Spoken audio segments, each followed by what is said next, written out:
doing 4. Oh, we're doing 4 Côtes du Rhône wines, and Scott has where they're from. The southeast of France, and this is north of the town of Montélimar, and it is north of the Châteauneuf-du-Pape region, just a little bit. And then from the coast, it's from Marseille. So if you were in Marseille, you drive about 2 hours north, and then it's 2.5, and you're in the Côtes du Rhône. Okay, so Lynn has poured, and these are Harris Teeter $10 to $20 wine, between 10 and 20. One's a little above that, 22. And they are all Côtes du Rhône blends, mostly Grenache, and Syrah. And Mourvedre. So we don't really know what the blends are, but we'll find out. So there's 4 wines, and Lynn has poured the first one, so we'll start off with the first. Here we go. We're tasting. Yay! So, here we are. Oh, very dark. Very nice color. Dark. Yeah, fruity. Very fruity, which is a characteristic of Côtes du Rhône wines. Right, so now you get the red berries, you get plums, cherries. It smells really good. oh, that's nice. Interesting. I've got a couple of aromas It's in very there. fruit forward. Yeah, and what am I tasting? What are you tasting? I'm tasting plum for sure. Plum. I have some. Sure. And I have a little bit of pepper, which I like. Love pepper, and it lasts. Feels really good in the mouth, and has super leg, where it sticks to the glass. Okay. There's something in the flavor that is a little bit. It's got a little tang there. There's a little tang, and sure what that is. But the pleasantness of the fruits kind of overrides that tang until the end. And the end has a long finish, but then it ends with that tang. So we'll have to see compared to the other. I get a little bit of orange in here. It's like orange. Oh, really? I Maybe got the plum, maybe and that's the plum and the raspberries, and I'm combining them together. how you do that? There we go. But I like the pepper. I taste the spice. I like it. I like it, except for that one little. It kind of sits there sits there on the left and right side. I mean, it's the acidity. I mean, it's got a lot of tannins. Yeah. Delicious. I can't say I've ever tasted a Côte unless I accidentally had it at a dinner party. Remember ever tasted? Good. I've got my score for the first wine, or wine A, whichever one we want to call it. Here we go. And we're pouring wine B. Harris Teeter's $10 to $20.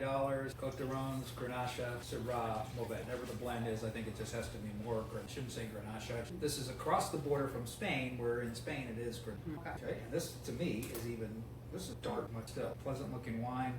Sits nicely on the glass. That's so funny because I was expecting it to be lighter, because like a pink. Yeah. I guess it's not Grenache. Well, all of those red wines are dark. Okay, so now I do it. This has got the red raspberry smell, cranberries. I'm getting those. I'm getting a little bit of licorice in there. And this one has a little bit of more of a forest floor. Oh, that's a good one. So I'm getting multiple raspberries. Aromas. Multiple aromas. Yeah, I'm getting the raspberries. So the aromas are good. It's hard to pick it out because it's very fruity. Let's hope the taste lives up to the aroma. Yeah, mostly raspberries. Maybe some cherries in there. Yeah, it's nice. Oh, yeah. It's got the acidity and the tannins balance out together. I'm not getting multiple flavors that I had. I was going to say, it has a less substantial finish. Yeah, agree with you there. It doesn't stick. Tastes good going in, just doesn't stick around in your mouth. There's a little pepper in there too. Yeah, there is pepper. Yeah, but it just finishes quick. All right, so that was wine 2 or wine E. Getting a whole Lexus in the flavor. And it's just done. When you're finished swallowing, it's done. Okay. Okay, here's C. Wine C. Thank you very much. And we have an almond here to Cleanse your palate. Okay, there we go. See? Now this is a little bit lighter, I feel. So too. So it must be more of a blend, adding a little more Syrah. We don't know our colors, so It's definitely lighter. I mean, it's still very clear, so it gets top-rated clarity. One I saw in Fitco, this guy's by those. They all have. I don't. That smells like a lot of alcohol. Strong on the. I'm not really smelling it. Right. I'm not getting just complexity in the flavors, but I'm getting strong. I feel like I'm just not smelling any distinct aroma. I'm not quite sure what that is. I know. I feel like it's like I'm in a rose bush, but the rose bush is kind of aged a little bit. Well, that's an interesting stance.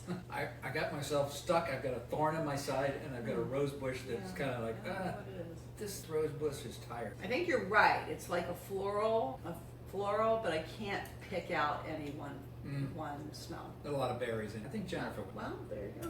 This is very berry, coming out strong. The red berries, red raspberries, red fruits coming ahead of everything. No. And then you get the alcohol, like you get all the alcohol.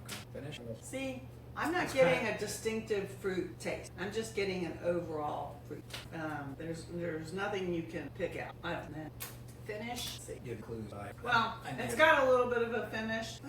Yeah. Okay. That's probably the most expensive. No, actually, there was one in there that had been sitting on the shelf for some time. And these 8. That was the Should. other. Yeah. This one had a lot of dust on it. It looked like it was the last bottle. Maybe it's been sitting in the back of Harris Teeter years. Well, I mean, this is one that they say is an aging wine, and it's usually from a family vineyard, single family vineyard. Better over. Yeah, be a winner. I don't think we've had it yet. Could be the winner. Okay, here's I gotta put a little more. I need to get wine number D. Okay, so we're on wine. I did mine, but D. thank you. Oh, you didn't get a chance. Okay, we're on wine 4. I just want to make sure the aroma's out. So we're on wine 4, and that's a healthy tasting pour from my lovely wife, Lynn. Also, I thought it was being right. I'm just in the bottom of the bottle or the bottom of the glass. This color is beautiful. We're going back to being dark. So there's something. Now, if we knew our colors a little better, we would know what grape was causing the lightness. We'll find out. But this is back to a normal Côtes du Rhône. The color's good. It's dark. Well, I mean, I feel like our experience with Syrah, It doesn't have the crazy legs like the other one. Grenache, and Mourvedre, they are all dark red. So I don't know where the light. It's like a normal 14 to 13. And it's clear, very pretty, looks good in your glass. That's enormous. I'm smelling raspberry. Smell of raspberry, a little bit of. And I think it's cherry and plum as well. I'm also getting a little bit of leather. Getting the forest floral. This is nice. Nicer. Yeah, I like that I can smell more than one fruit. Now it is berry when you sip, drink, so it's tasty. It's got. That does not jump out.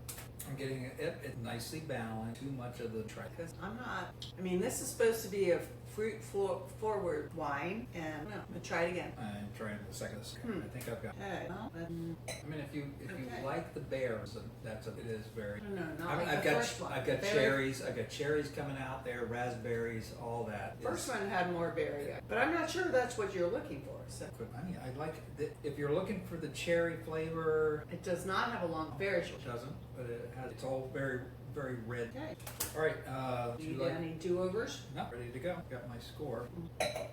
Okay, there you go. One. Oh wait, we're going to announce the scores, right? Or do you want? Okay, let's do the reveal. Yeah. What do you reveal I first? don't know. Well, how do you want it?